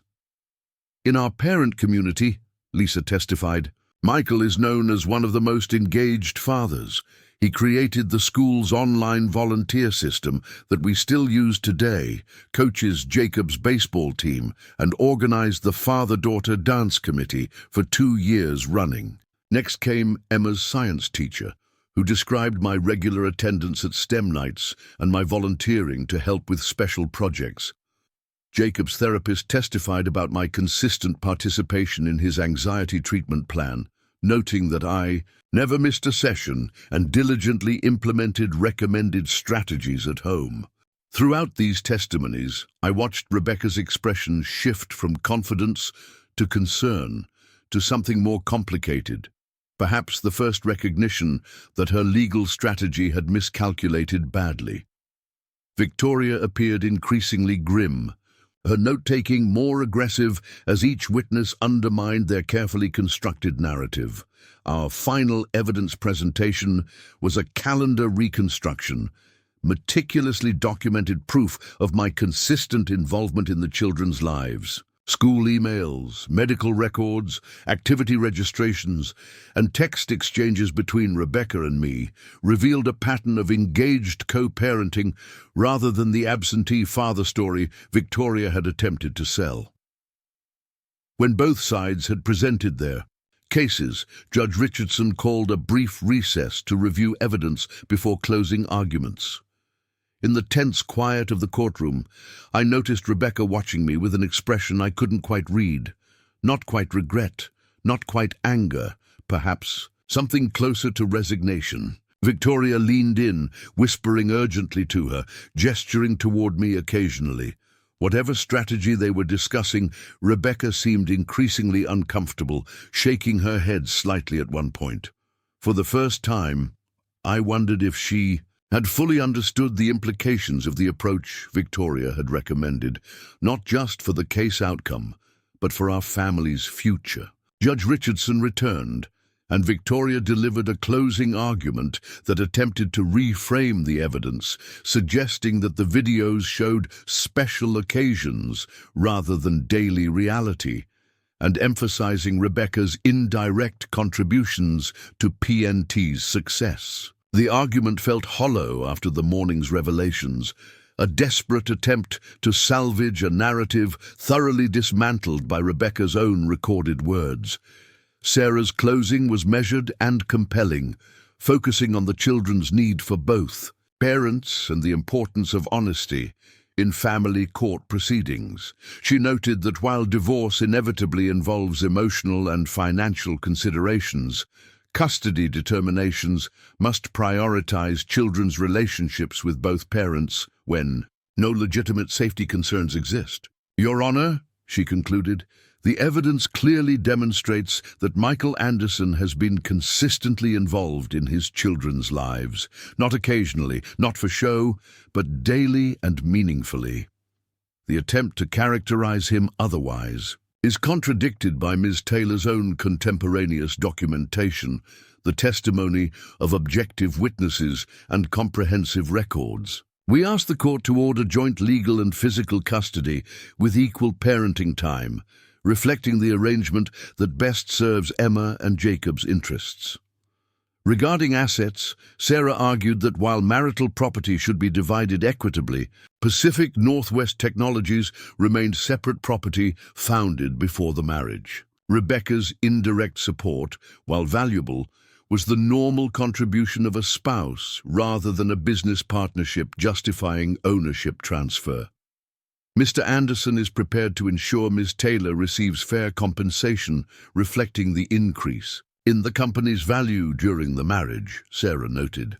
But transferring ownership shares would inappropriately entangle them in a business relationship that would likely generate ongoing conflict, precisely what these proceedings should aim to prevent. Judge Richardson thanked both attorneys, then addressed us directly for the first time. I typically take family matters under advisement before ruling, but in this case, I believe immediate clarity serves the best interests of the children. He looked pointedly at Rebecca. Ms. Taylor, this court takes a very dim view of misrepresentations, particularly regarding parenting involvement. The evidence clearly establishes that Mr. Anderson has been consistently engaged in his children's lives, contrary to your testimony. Turning to me, he continued, Mr. Anderson, while your business commitments have occasionally impacted family time, as is true for most working parents, the record shows your consistent prioritization of your children's needs. His gaze encompassed both of us. The court finds that joint legal and physical custody with equal parenting time is in the children's best interests. The current temporary schedule will become permanent, with transitions occurring Sunday evenings to minimize disruption to school routines. Regarding finances, Judge Richardson ordered standard division of marital assets. The family home would be sold with proceeds divided equally, retirement accounts split according to standard formulas, and personal property distributed as previously agreed in mediation. As for Pacific Northwest Technologies, he continued, the court finds it remains separate property founded before the marriage. However, recognizing that its increased value during the marriage constitutes a marital asset, Mr. Anderson shall pay Ms. Taylor 15% of the company's valuation increase during the marriage, to be determined by independent financial analysis. He concluded with a clear warning: should either party attempt to alienate the children from the other or interfere with the established custody arrangement, this court will view such actions extremely seriously. These children deserve parents who prioritize their well-being above personal grievances or financial considerations. With a final rap of his gavel, Judge Richardson adjourned the proceedings. The courtroom remained silent for a moment before the usual shuffling and murmured conversations resumed. Sarah squeezed my arm, whispering, "This is an excellent outcome, exactly what we hoped for."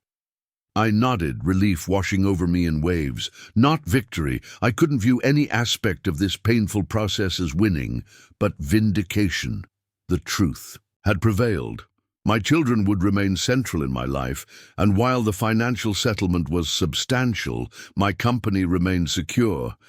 As we gathered our materials, I noticed Rebecca standing alone, Victoria having disappeared immediately. After the ruling, our eyes met across the courtroom, and after a moment's hesitation, I approached her. "Rebecca," I said quietly, unsure what else to add. She looked tired, the perfect composure from this morning cracked by the day's revelations. "I didn't expect those videos," she admitted. "I'd forgotten about most of them." "They were always there," I replied simply. "Our real life, not the version Victoria tried to create." "She said it was standard strategy in high-asset divorces," Rebecca said, not quite meeting my eyes. "That fathers rarely document their involvement enough to counter the primary caregiver narrative." "Maybe most fathers don't," I acknowledged, "but I'm not most fathers. Emma and Jacob have always been my priority, alongside you, until recently." Rebecca nodded slightly, something like regret crossing her features. "The company valuation changed everything. Victoria said it would be financial malpractice not to pursue a portion of it." "You could have just asked," I told her, directly, honestly, as part of our original agreement, instead of trying to take my children to gain leverage.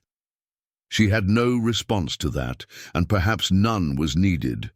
Whatever had driven her decisions, greed, bad advice, lingering resentments, we now had a path forward, defined by court order rather than trust.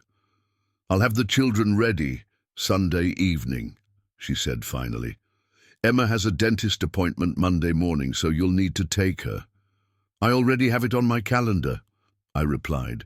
With a nod, I turned and walked away, toward Sarah and Daniel waiting by the door, toward the future that had nearly been stolen from me, a future where my children remained at its center, where truth had prevailed when it mattered most. The weeks following the hearing brought an uneasy transition. Rebecca and I established a new rhythm, our communication strictly limited to matters concerning Emma and Jacob. The formal custody order arrived, outlining in precise legal language what should have been the natural extension of our parenting partnership. Now our family calendar was court-mandated, our decisions potentially subject to judicial review, our co-parenting reduced to required consultation. Sarah had called the ruling a victory. Technically, she was right. I'd secured equal time with my children and protected my company from Rebecca's overreaching claims. But as I watched Emma pack her overnight bag for the third transition between homes that week, victory felt like the wrong word entirely. "Dad?" she asked, folding her favorite sweater with unusual care. "Is this how it's always going to be now, going back and forth forever?" I sat beside her on the bed, choosing my words carefully. "For now, this is our arrangement. But nothing is forever, Em.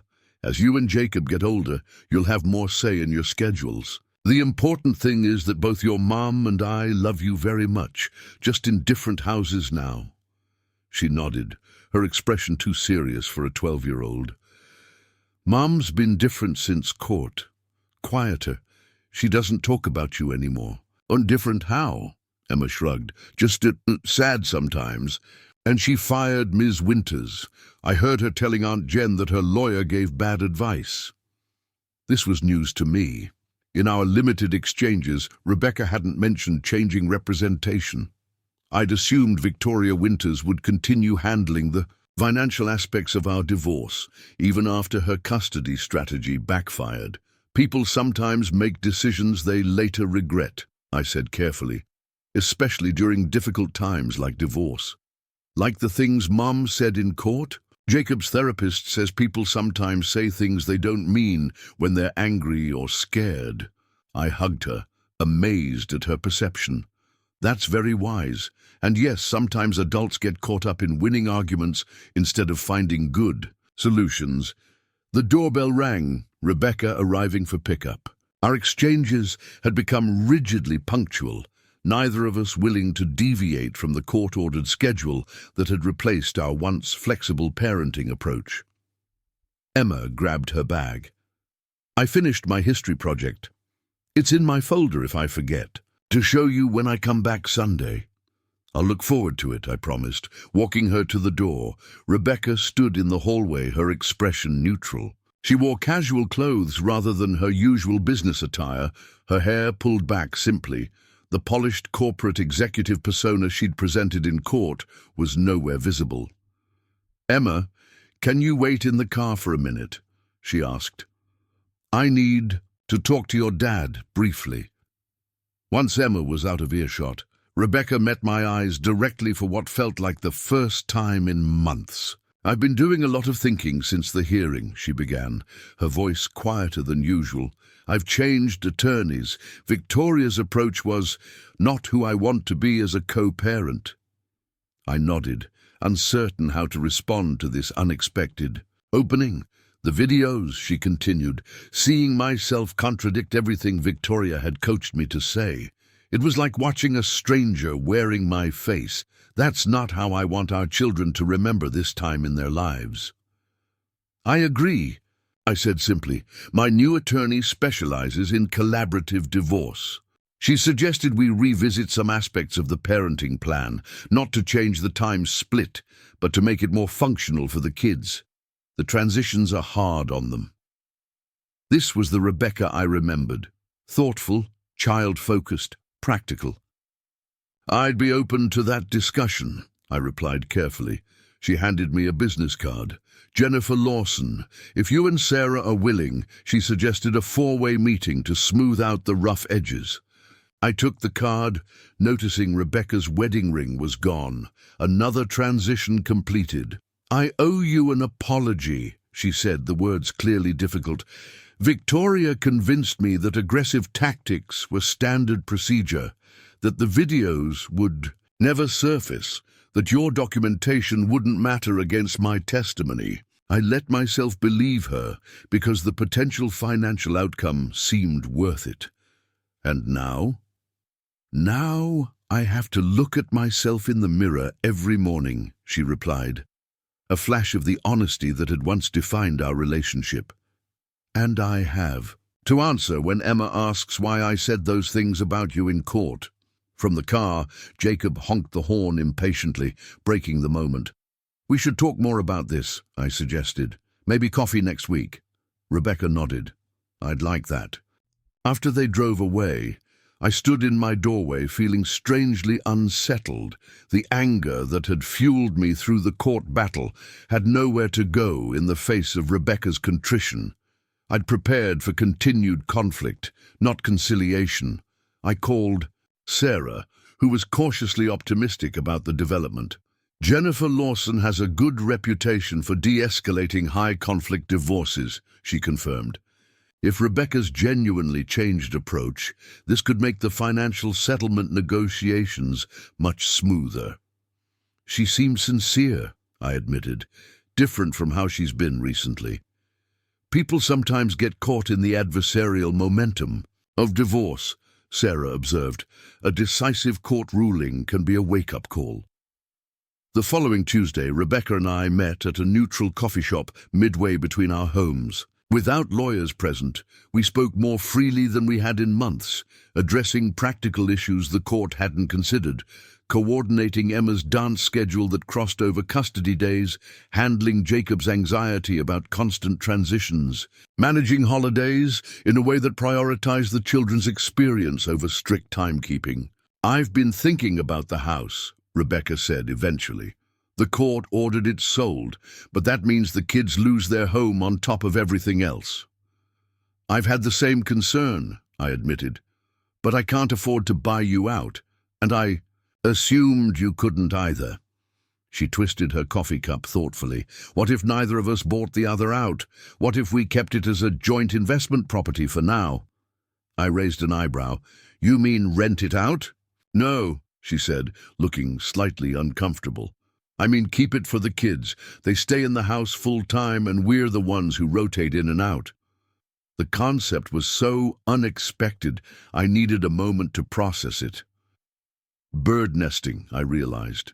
I've read about it. The children maintain one stable home, while parents alternate staying there. Rebecca nodded. "It would mean we'd each need smaller places for ourselves during off days. It's not a permanent solution, but maybe for a year or two, until they've adjusted better to the divorce itself. You'd be willing to do that?" "It's not about me," she said quietly, "or you. It's about giving Emma and Jacob one less change to manage right now." For the first time since our separation began, I glimpsed the person I'd married, not the adversary Victoria Winters had shaped, but the mother who'd once held our newborn daughter with the same fierce protectiveness I felt. We'd lost our marriage, but perhaps we hadn't entirely lost the fundamental connection that had made us good partners and parents. "I think it's worth exploring," I agreed. Sarah mentioned that non-traditional arrangements can be incorporated into final settlement agreements if both parties consent. Jennifer said the same thing. We continued talking, not just about logistics, but deeper concerns, how to help Jacob's anxiety, whether Emma's increased academic focus was her way of seeking control, how to communicate better about the children's needs despite our personal history. It wasn't comfortable exactly, but it felt honest in a way our interactions hadn't been since long before the separation. As we prepared to leave, Rebecca hesitated. "There's something else you should know. I've been offered a position with Bioregional Health. Ironically, the client I originally connected you with. It's a significant advancement, but it would mean some travel." "Congratulations," I said, genuinely pleased for her. Rebecca's career had always been important to her identity and confidence. "We'll figure out the schedule adjustments. That's what co-parents do." She smiled slightly. "That's what we used to do before lawyers and courts got involved." Maybe we can find our way back to some version of that cooperation.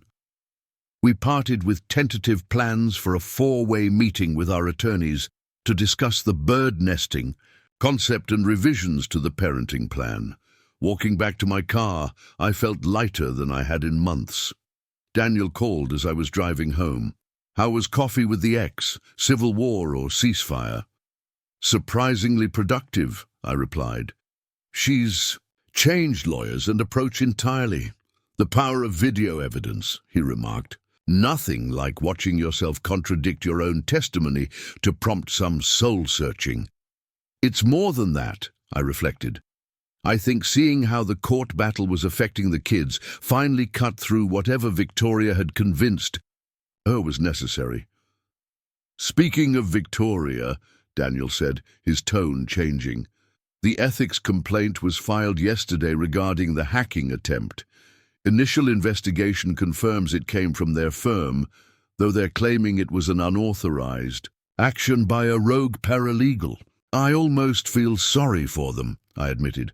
"Rebecca's left their firm, and now they're facing ethical scrutiny." "Save your sympathy," Daniel advised. "They tried to steal proprietary information to strengthen a custody case. That crosses every professional line." He was right, of course. The vindication I felt wasn't about punishing Rebecca or even Victoria Winters. It was about upholding truth. protecting my relationship with my children, and preserving the company I'd built. Sometimes justice required consequences, even uncomfortable ones. The following Sunday evening, when Rebecca brought the children back to my apartment, she lingered briefly in the doorway. "Emma told me about your suggestion for her science competition," she said. "The project tracking wildlife migration patterns. It's perfect for her interests." "She's always been fascinated by animal behavior," I agreed. "The coding component will challenge her too." Rebecca hesitated. "Michael, I know things between us are complicated right now, but I want you to know that despite what happened in court, what I allowed to happen, I've never doubted you're an excellent father." The acknowledgement, so long withheld during our legal battle, meant more than I expected. "Thank you," I said simply. "That matters." After she left, Jacob asked to play chess, a recent interest he'd developed during our evenings together. As we set up the board on my small dining table, he studied my face thoughtfully. "Dad, are you and Mom friends again?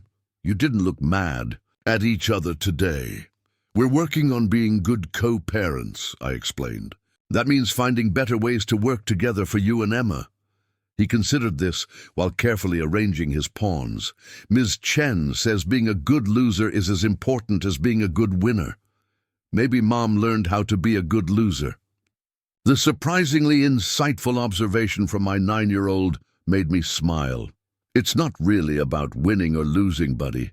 It's about figuring out what's best for our family, even though it looks different now.